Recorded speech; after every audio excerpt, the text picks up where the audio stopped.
Bonjour Loïc Penn. Bonjour Nicolas, bonjour à tous. Alors, on est en direct de l'hôpital de Creil où vous finissez votre permanence de 24 heures. Comment ça s'est passé cette nuit? Comme les nuits de garde, on peut pas prévoir. Là, ça a été pas beaucoup de sommeil, donc je vais faire de mon mieux. La situation à l'hôpital en ce moment, avant de parler, avant de faire un point sanitaire et le point sur la mobilisation du 16, de mardi 16, grande mobilisation nationale pour l'hôpital public. Aujourd'hui, comment ça se passe à l'hôpital? Euh, on vient de vivre une semaine très difficile, très très difficile avec un hôpital qui était saturé ici. Beaucoup de patients, pas beaucoup de lits parce que Alors j'ai même entendu des soignants qui disaient regretter, alors regretter qu'on s'entende bien. Ils regrettaient pas l'épidémie, mais ils regrettaient un peu la parenthèse enchantée du Covid lorsqu'on vivait à l'hôpital parce que on avait des places, on a créé des places pour hospitaliser nos patients. Ces unités ferment, parce qu'il n'y a plus de Covid dans l'hôpital aujourd'hui. Il reste deux patients, je crois, en réanimation, mais qui sont là depuis un mois et demi, 2 mois. C'est des patients qui sont là depuis longtemps. Pour le reste, évidemment, le Covid disparaissant, on a un retour au monde d'avant avec de nouveau des difficultés d'hospitalisation et puis la fameuse deuxième vague qu'on attendait, on l'a. Alors c'est pas une vague Covid, on en avait parlé quand même de ce qui risquait de se produire. On a beaucoup de patients chroniques qui sont restés sans suffisamment de soins, pas sans soins, mais sans suffisamment de soins et sans recours à l'hospitalisation pendant toute la période du confinement. Et cela nous arrive aujourd'hui dans des états assez dégradés. Beaucoup de personnes âgées, polypathologiques, dont les pathologies ont été compensées. Et ceux-là, il faut les hospitaliser. Et on a eu jusqu'à 40 patients dans les urgences, une trentaine sans solution d'hospitalisation, qui étaient dans les couloirs. Enfin, voilà, un truc très macao, quoi, où on ne sait plus où donner de la tête et où on a peur que l'accident arrive. Parce que quand on a autant de gens et toujours le même nombre de personnel, la surveillance et la prise en charge n'est pas optimum, c'est le moins qu'on puisse dire. Alors c'est pas que Creil, j'ai vu que il y avait eu Quimper, il y a eu plein d'hôpitaux qui ont vécu ce qu'on a vécu. C'est-à-dire que c'est pas un problème localisé. On a des problèmes locaux comme tout le monde, mais là on a un problème national qui est extrêmement important, c'est cette deuxième vague de patients qu'il faut prendre en charge hors Covid, alors que rien ne bouge à l'hôpital, malgré les annonces tonitruantes qui avaient été faites par Monsieur Macron. Rien ne bouge et on se retrouve finalement dans la situation qu'on a connue et qui a conduit à manifester pendant l'année écoulée d'une impossibilité de remplir correctement nos missions. Alors, on va reprendre tout ça. Dans ce que vous dites, il y a plusieurs choses. La première, vous dites effectivement, donc on peut tirer le bilan aujourd'hui. L'épidémie est en décrue, l'épidémie est en train de disparaître, c'est ça? Alors, il faut toujours rester prudent puisqu'on a eu des recontaminations, une centaine de foyers épidémiques qui ont ressurgi, mais je le disais la dernière fois, ils sont restés assez circonscrits, localisés et finalement plutôt sous contrôle. Voilà. Nous qui étions le premier foyer en France, le bassin creillois, avec Crépy-en-Valois, on voit quand même, c'est plus qu'une décrue, c'est qu'on n'a plus de patients Covid. Hier, pendant 24 heures, il n'y a pas eu un patient qui s'est présenté, à ma connaissance, aux urgences de Creil avec une suspicion de Covid. Et je discutais avec un collègue réanimateur qui venait voir un de mes patients pour autre chose. Ils ont encore des patients Covid, mais qui sont en fait des patients qui avaient fait des formes graves. D'ailleurs, ils sortent aujourd'hui, ils sortent sur leurs deux jambes. Ça a été très long, c'est des formes vraiment sérieuses, mais y compris la prise en charge de Réa, qui au début était très compliquée, parce que c'est un virus qu'on ne connaissait pas, on ne connaissait pas toutes les manifestations de ce virus. Aujourd'hui, finalement, les protocoles qui sont mis en place en réanimation, particulièrement sur l'anticoagulation, fonctionnent. Et finalement, s'il y a un truc qui a fait la preuve de son efficacité comme ça sur le terrain, c'est d'anticoaguler les patients. Ça nous règle quand même l'essentiel des grandes complications et on arrive à sortir des gens, parfois avec des séquelles, parfois en bonne forme, mais en tout cas à les sortir, plus avoir ce qu'on avait au début, des patients qui mouraient. Alors, sur les patients qui sortent avec le Covid et qui ont eu des formes graves, il y a la question des séquelles très importantes. Où on en est de ce point de vue-là? Est-ce que vous avez plus d'éléments? Est-ce que Est-ce que vous avez les moyens de prendre en charge ces patients qui ont des pathologies, pour certains, assez importantes ? Alors, moi, je travaille aux urgences, donc c'est pas là qu'on les verra, ces patients, sauf s'ils font un épisode aigu. Ils vont être suivis en consultation par les différents spécialistes d'organes. Les séquelles, et il va y en avoir. Sur les formes graves, il va y en avoir. Il y a quand même des gens qui sortent avec des poumons extrêmement abîmés. Alors même si le principal lieu d'attaque n'est pas le poumon, c'est celui finalement qui va subir le plus apparemment. Mais la problématique, on le disait, de ce virus, c'est que c'est pas une pneumopathie classique. C'est plutôt une inflammation des vaisseaux, des troubles de la coagulation qui explique finalement cette multitude de formes qu'on a pu voir, entre l'odorat, la diarrhée, la perte de goût, les poumons, les problèmes dermato. Enfin voilà, on a plutôt appris à connaître ces différentes formes de virus. Après, ce qu'on constate, c'est que les lésions les plus graves qui nous semblent rester, ce sont les poumons. Après longtemps en réanimation, mais il y a des gens qui sortent avec des troubles digestifs. Certains sont sortis avec des stomies, des poches artificielles. Enfin voilà, il y a tout un tas de choses quand même qui sont pas anodines, c'est le moins qu'on puisse dire. Quelle proportion? Pour l'instant, on n'a pas encore un retour fiable sur la proportion de gens qui vont avoir des séquelles. C'est un peu tôt pour le dire parce qu'on est encore à terminer la prise en charge des patients qui restent de cette grande période épidémique. Là, au moment où c'était haut, ces patients sont encore pris en charge parce que voilà, c'est pour les réanimateurs, c'est ceux pour qui c'est pas fini, donc ils continuent à travailler.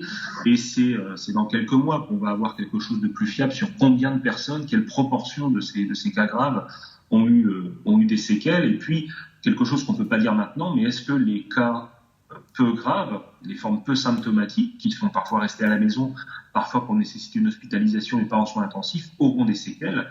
C'est une question qui est entièrement posée en fait. On ne peut pas préjuger de l'avenir avec un virus dont la pathogénicité ne nous est pas encore complètement connue.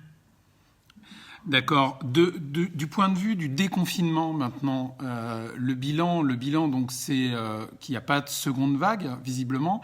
Emmanuel Macron s'apprête à parler demain soir à 20h. Il devrait annoncer un déconfinement plus important.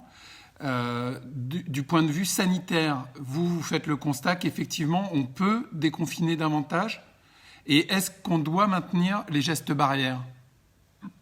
Alors, tant qu'on n'est pas complètement sûr, et on n'est pas complètement sûr, je pense que les gestes barrières ont encore du sens. Voilà. Enfin, moi, je ne me semble pas qu'on soit apte à prendre un risque comme ça maintenant. Après, vu où on est l'épidémie, qui semble être réellement sous contrôle, vu ce qu'on sent sur le terrain avec l'absence de nouveaux cas, il n'y a pas de raison de ne pas revenir à une vie normale. Voilà. Il faut maintenant, en effet, passer à une autre phase de ce déconfinement en étant plus en capacité de reprendre toutes les activités. Même si, oui, pendant un temps, il va encore falloir les gestes barrières.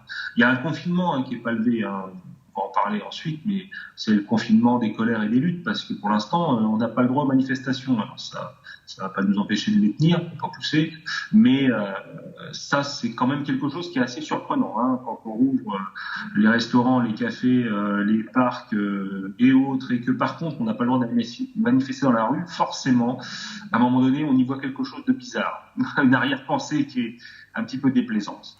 Alors la Ligue des droits de l'homme, à ce titre, demande la levée de l'interdiction des manifestations et parle d'atteinte aux libertés. Alors ça fait une jonction toute trouvée pour parler du 16 juin. Donc le 16 juin, c'est la grande mobilisation de l'hôpital public. Pour l'hôpital public, c'est mardi prochain. Il y a un appel à manifester partout en France et à converger pour ce qui est de Paris à 13h au ministère de la Santé. C'est ça ? C'est ça. Donc on va avoir un rassemblement qui doit se tenir au ministère de la Santé. Alors on est dans une situation un petit peu complexe parce que les informations nous arrivent petit à petit, vu que pour l'instant, j'ai pas connaissance que ces manifestations soient autorisées. Parce que quand même un comble, on peut rassurer le ministère de l'Intérieur, les soignants ont l'habitude de respecter les gestes barrières, ça fait quelques mois qu'on y est, donc on va être très très prudent, ne vous inquiétez pas. Vous pouvez nous autoriser à manifester, pas de souci, si vous ne nous autorisez pas, on va y aller quand même. Parce que là, c'est pas possible de continuer dans une situation comme ça. faut pas oublier les mots qui ont été prononcés. Quoi qu'il en coûte, l'hôpital public sera aidé. Quoi qu'il en coûte, avait dit Macron. Visiblement, c'est pas du tout la vraie vie, quoi, parce que là, on a ce fameux Ségur de la santé qui est en cours. Pour l'instant, aucune proposition chiffrée, rien pour révolutionner l'hôpital qui en aurait pourtant bien besoin. On est sur la vieille loi là, qui nous avait proposé Ma Santé 2022, qui prévoit surtout de fermer les hôpitaux de proximité, enfin de fermer, à chaque fois je le dis parce que c'est ça, mais de les transformer en structures, en coquilles vides, puisqu'ils veulent leur supprimer les maternités, les chirurgies et les urgences. Donc on aura 300 EHPAD supplémentaires avec un beau label hôpital de proximité qui ne peut rien dire. Donc on est toujours sur ces logiques de restrictions budgétaires à l'hôpital. On est toujours sur ces logiques finalement qui consistent à penser que la santé ce serait un coût à réduire. Non, c'est une richesse. C'est un service public qui doit être complètement comme les autres d'ailleurs, complètement relancé, réformé, mais réformé pas leur réforme, je vais le tuer, réformé dans le bon sens, quelque chose de moderne, quoi, qui permettent aujourd'hui de répondre aux besoins des populations. Donc ces problématiques-là restent entières et ça va être l'objet de ce rassemblement, ces manifestations. Alors, manifestations donc, qui auront lieu partout en France. À Creil, vous vous apprêtez vous vous donnez rendez-vous à 10h30, je crois, devant l'hôpital. Et l'humanité a décidé de vous suivre. Donc, on sera présent à 10h30 à Creil avec vous et on fera un live dès 10h30 pour montrer la mobilisation à l'hôpital de Creil, qui était un des épicentres de démarrage du Covid-19. Donc, où les soignants se donnent rendez-vous, mais aussi toutes les personnes qui sont concernées par les questions de l'hôpital public. On pense à tous ceux qui ont applaudi sur leur balcon pendant des mois les soignants. Donc rendez-vous le 16. On sera présent avec vous, on va vous suivre et on suivra ensuite le rassemblement, la manifestation vers le ministère de la Santé, avec ce rendez-vous à 13h. Comment ça va se passer, en quelques mots, comment ça va se passer mardi à Creil à 10h30? On peut s'attendre à quoi? Déjà, à être très satisfait qu'on se voit en direct, parce que ça fait à peu près 2 mois et demi qu'on se parle par Skype. Donc, ça va être formidable. La rencontre, enfin. Non, mais c'est une bonne idée, finalement. J'en suis très content. Puis ça me permettra de plus être tout seul devant la caméra, de voir tous les copains qui vont se rassembler, parce que on a besoin à un moment donné, nous aussi, de se déconfiner, de sortir et puis d'exprimer clairement les choses. Je dis pas que c'est mal les lives qu'on fait, mais à un moment donné, il faut le faire dans la vraie vie, quoi. Et là, l'idée, alors, c'est d'abord un rassemblement en effet devant l'hôpital, parce que tout le monde ne va pas monter sur la manif parisienne. Il y a des gens qui travaillent l'après-midi, il y a des gens qui ont peu de congés, qui ont leurs enfants, il y a des salariés qui sont en grève sur leur usine, qui veulent participer à ce rassemblement des soignants, et donc qui souhaitent venir mais qui ne monteront pas à Paris parce que voilà, ils sont en train d'avoir un mouvement social sur leur propre entreprise. Donc voilà, c'est un moment où on va essayer de se rassembler, de faire converger nos colères. Après, sur la population en général qui a applaudi au balcon, qui a apporté son soutien. Alors, on les appelle à toutes les formes de soutien, à venir à ce rassemblement s'ils le peuvent, évidemment. On accompagnera ensuite le départ du bus pour Paris qui partira vers 11h de l'hôpital de Creil. D'ailleurs, le bus est plein. Je crois que depuis une quinzaine d'années, on n'a jamais fait un bus plein pour partir à Paris. Il est plein. Il est plein. Ça montre un peu l'ampleur de cette mobilisation et il y a beaucoup de gens. Souvent, on en fait un pour tous les hôpitaux, toute une délégation.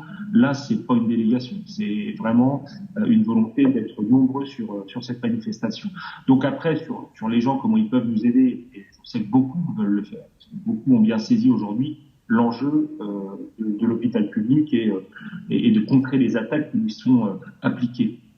Donc, il y a ce rassemblement, évidemment, mais il y a aussi toutes les formes, je l'avais dit, sur les réseaux sociaux, de se manifester. Et puis là, il y a un appel qui est lancé à mettre du blanc aux fenêtres pour manifester son soutien, des écharpes, des draps, des torchons s'ils sont blancs, que sais-je, mais qui permettent partout de redécorer nos villes.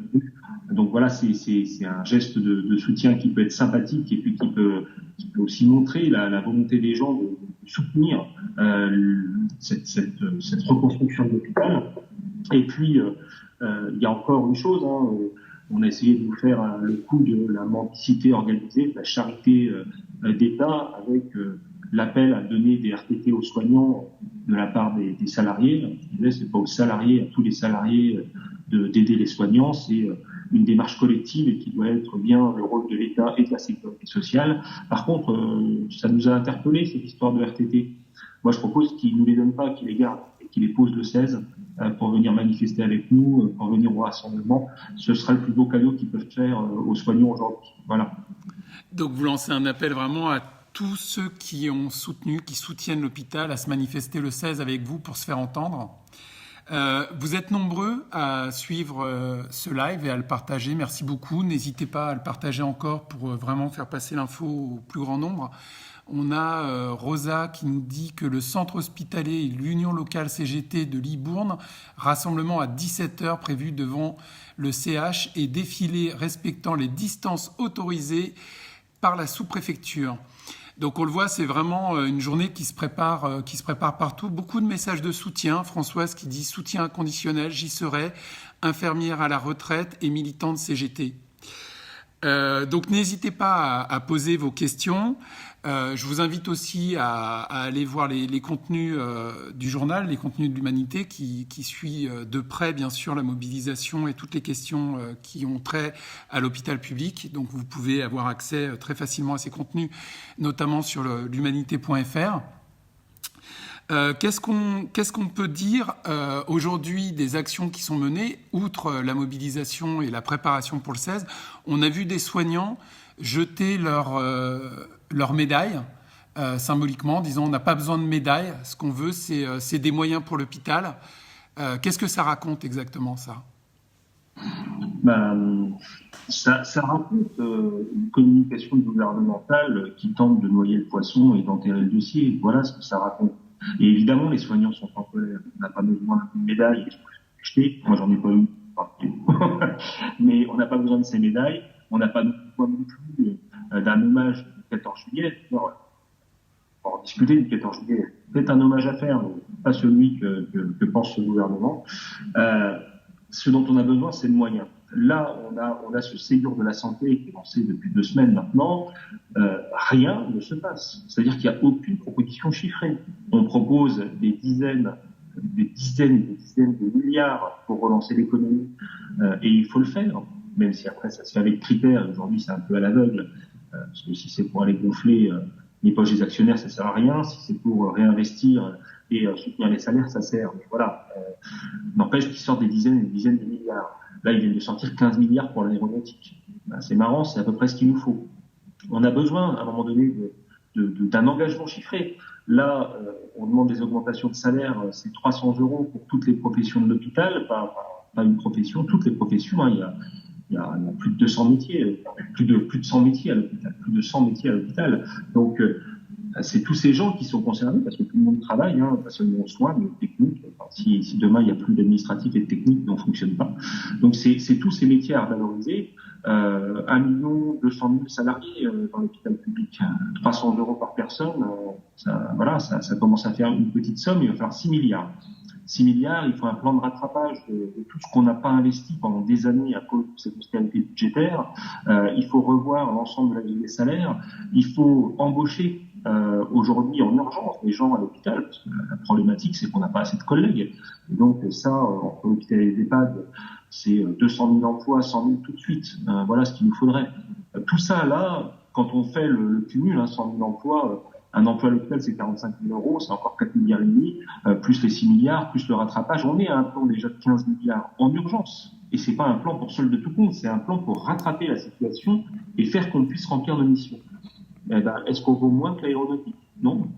Je pense qu'on a été dans cette crise beaucoup plus utile que l'aéronautique. Et à un moment donné, il faut être capable de le constater et d'y mettre les moyens. Or, ce qui se passe au Ségur, c'est des réunions de salon, on parle de tout, de rien, et il n'y a pas de chiffrage. Et le gouvernement nous donnera la ligne à la sortie. C'est pas ce qu'on attend. En plus, on n'a pas besoin de discussion de salon. Ça fait 1 an qu'on a clairement énoncé des revendications, des propositions. Les 3 principales, ce sont évidemment l'arrêt des fermetures de lits, l'augmentation des salaires et l'embauche de personnel. Donc voilà, on a des besoins qui sont rapides, immédiats, et ça, on n'a pas besoin de discuter pendant des heures pour le savoir. Les chiffrages sont faits, sauf que jamais il y a un engagement de ce gouvernement sur les chiffres, et on voit bien la chose se déliter très très tranquillement en discutant entre gens de bonne compagnie, et à la fin, on nous ressortira ce que finalement on nous a dit à l'entrée. Ça se fera dans le cadre de Ma Santé 2022, et on va continuer ce qu'on a fait. On allait dans le mur, accélérons. Enfin, c'est pas possible de laisser faire ça. Et je disais, on réfléchit déjà à la suite du 16. Le 16 va être une réussite. Il faut qu'il soit une très grande réussite. Il y a encore à mobiliser autour de nous. Mais on peut envisager déjà une deuxième manifestation à la fin du mois, parce qu'il n'est pas question de laisser en premier les salons et tempérer ce qui a pourtant été révélé par cette crise, c'est-à-dire la souffrance et l'insuffisance des moyens à l'hôpital public. Et puis, on est prêt à aller au-delà, puisque on va rendre des conclusions encore après. On nous dira des choses au 14 juillet. Peut-être qu'on peut aller le dire, nous aussi, au 14 juillet. Donc, il y a une réflexion qui s'engage sur le fait que cette fête nationale soit inédite et extraordinaire, avec le fait que ce soit une journée de manifestation des soignants, pas une journée d'hommage des soignants sélectionnés par Macron, on ne sait pas comment d'ailleurs, mais un nouveau rassemblement. Et moi, c'est vrai que ça me ferait plaisir de manifester sur les Champs-Élysées ce jour-là. Voilà, ce serait quelque chose. Donc voilà, il y a plein de pistes qui peuvent se lancer, mais il n'est pas question de laisser enterrer ce dossier. Alors on le voit, hein, c'est un combat sur la durée. Ça fait déjà 1 an et demi qu'il y a le mouvement des urgences et le mouvement de l'hôpital. 1 an et demi de bataille, de lutte. Vos revendications, elles sont connues depuis. Elles ont été maintes fois énoncées. Donc le gouvernement ne peut pas dire qu'il les ignore. Et malgré tout, depuis 15 jours, il y a un Ségur de la santé qui a été inauguré avec, pour le moment, vous le dites, aucun élément concret, aucune réponse apportée. Et vous avez vraiment le sentiment que c'est uniquement pour noyer le poisson. Donc vous appelez à une grosse mobilisation le 16. Vous parlez de l'après-16 avec peut-être la perspective du 14 juillet. Donc on le voit vraiment, ça va s'inscrire dans le temps. Ce que vous voulez, c'est construire un rapport de force suffisamment puissant pour obliger le gouvernement à répondre à vos revendications, encore une fois, qui sont connues et bien établies. Oui, et puis le rapport de force, aujourd'hui, il existe en fait. Si on votait, si on faisait un référendum sur quel secteur prioriser aujourd'hui sur le budget, sur les aides financières, je pense que l'hôpital public serait plébiscité. Sauf qu'il n'y a pas sur les terrains et sur des gens complètement déconnectés de la majorité de la population et de ses aspirations qui restent sur des logiques idéologiques. Nous sommes un coût à réduire pour augmenter la rentabilité pour les actionnaires. Voilà, c'est pas autre chose. Donc, à un moment donné, on a ce problème. Ces gens sont confiés dans une idéologie qui nous a pourtant mené dans le mur. On l'a vu sur plein de choses, pas seulement sur la crise sanitaire. La crise sanitaire est totalement déshabillage des services de l'État qu'il faudrait renforcer, du déshabillage des services publics, mais ils nous mettent dans le mur, y compris sur le plan économique, en ne permettant pas de l'investissement, du développement.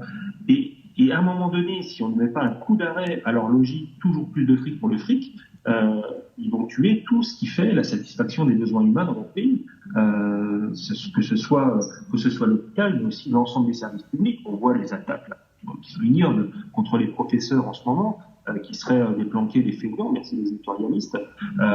Si on regarde ça d'à peu près, il est évident que tous les collèges et lycées ou écoles primaires n'ont pas réouvert ou rouvrent dans des conditions où il ne faut pas autant de profs que d'habitude puisqu'il y a moins d'élèves et qu'il faut encore des formations en distanciel énormes. Donc on demande aux professeurs eux-mêmes de faire du distanciel, mais c'est pas grave. On a décidé là de charger l'éducation nationale et d'expliquer que c'était leur faute. Donc on est sur des attaques télévisées qui sont vraiment abjectes, je trouve, sur ces gens qui ont fait, comme nous, des efforts durant ce confinement pour maintenir eux la continuité pédagogique, nous la continuité sanitaire. Et là, on sent de nouveau ces attaques contre le service public, cette volonté de revenir à ces logiques de restriction. Ah non, on ne peut pas laisser passer. Le rapport de force, il existe dans l'opinion publique. Maintenant, il faut qu'il se manifeste clairement dans la rue et par tous les moyens, dans la rue, dans les urnes. Tous les moyens sont bons, mais on ne peut pas continuer à laisser de la maison à des gens qui pensent qu'on peut mieux. Alors on voit, il y a beaucoup de messages de soutien et beaucoup d'accord, enfin, avec ce que vous dites. On a Olga qui nous dit merci pour ces lives durant la période du confinement, tout un soutien. Elle nous pose une question, Olga. Elle vous pose une question, pardon. Que se passe-t-il avec les accords publics-privés ? Avec les accords publics-privés, les partenariats. Les partenariats, oui, les partenariats. Pour l'instant, c'est des choses qui existent déjà. C'est-à-dire qu'on a, par insuffisance d'investissement dans le service public, des matériels ou des services qui ne peuvent plus se faire. L'exemple typique, c'est la radiologie. Ce sont des investissements lourds en matériel. Les hôpitaux publics étant endettés, ont des difficultés à acheter ce matériel.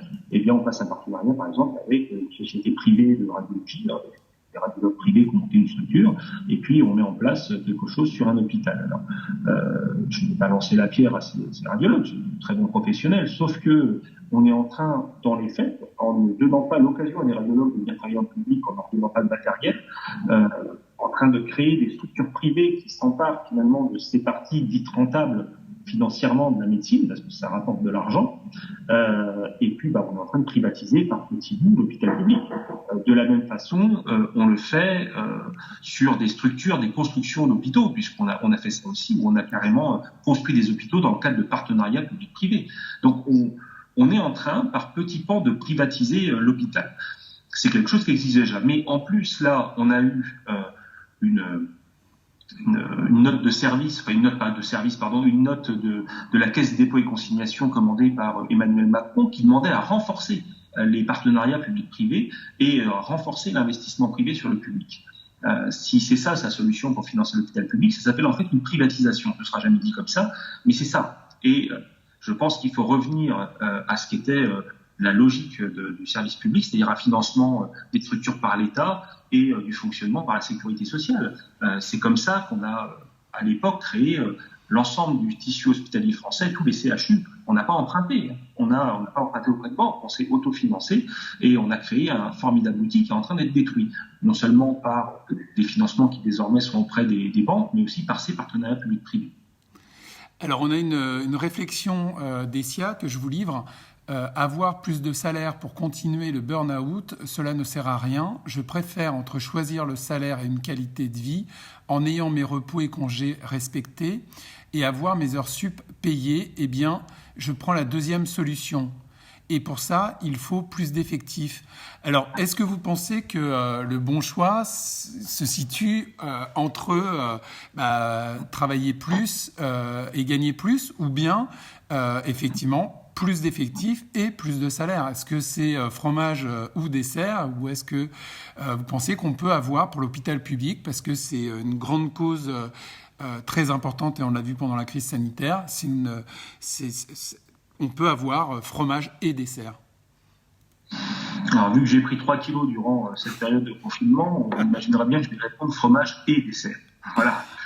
Il n'y a pas de manque d'argent dans ce pays. Faut quand même, à un moment donné, il faut dire les choses telles qu'elles sont. On n'a jamais été aussi riche de notre histoire. La France est un pays riche. Pourquoi choisirait-on entre une vie digne avec des moyens, c'est-à-dire des salaires corrects, et de l'autre côté, le temps de vivre?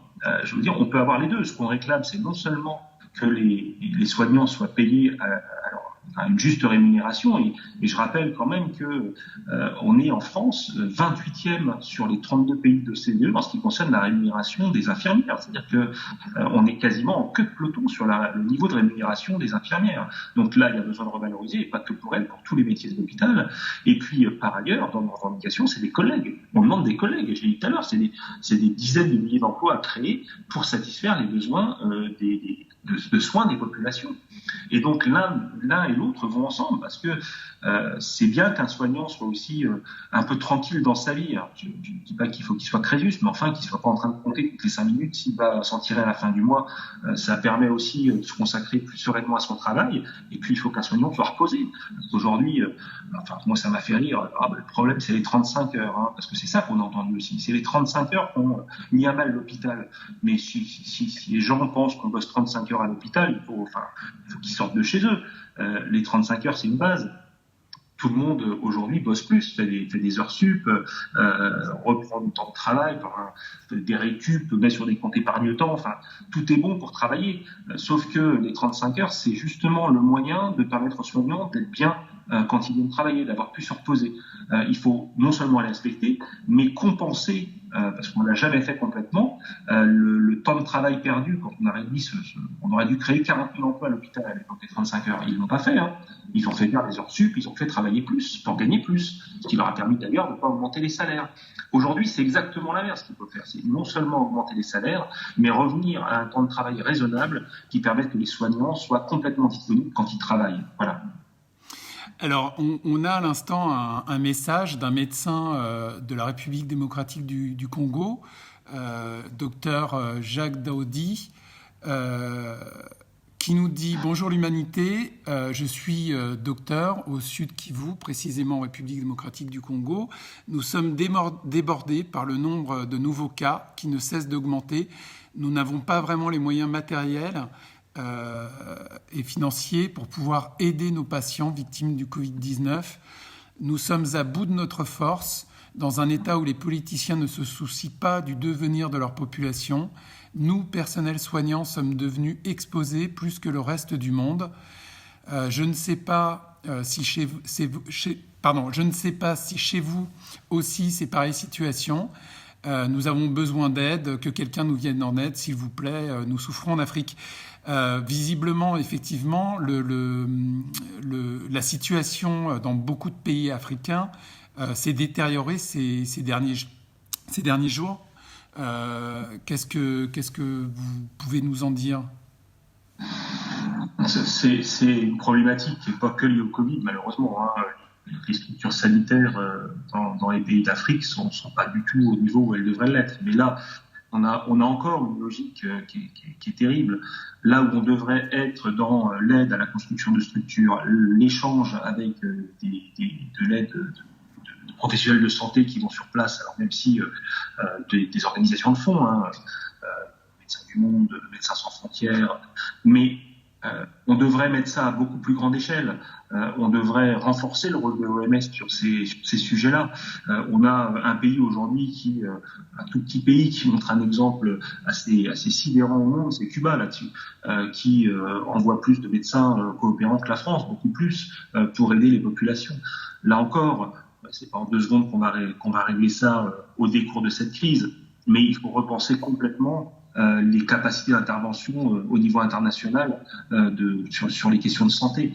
Donc moi, je suis un peu démuni quand j'entends là ce médecin qui nous écrit qu'on n'a pas de solution immédiate, mais on ne peut que lancer un appel au gouvernement français à mettre en place des aides matérielles et financières pour ces pays avec lesquels on a des liens extrêmement forts. En plus, c'est pas comme si on n'avait pas des responsabilités et des engagements historiques. Donc on salue, on en profite pour saluer tous ceux qui nous suivent en France et à l'international. On sait qu'on est suivi aussi dans d'autres pays, c'en est un des témoignages. Alors, pour revenir à la mobilisation du 16 juin, on a un message de Corinne qui nous dit « Trop tôt, votre appel du 16 juin, vous perdez du monde ». Alors, j'imagine que ce que veut dire Corinne, c'est que la manifestation à 13h ne permettra pas à tous les salariés de se joindre à vous. C'est une problématique qui est réelle, on est en semaine, tout le monde ne sera pas forcément dans la rue le 16.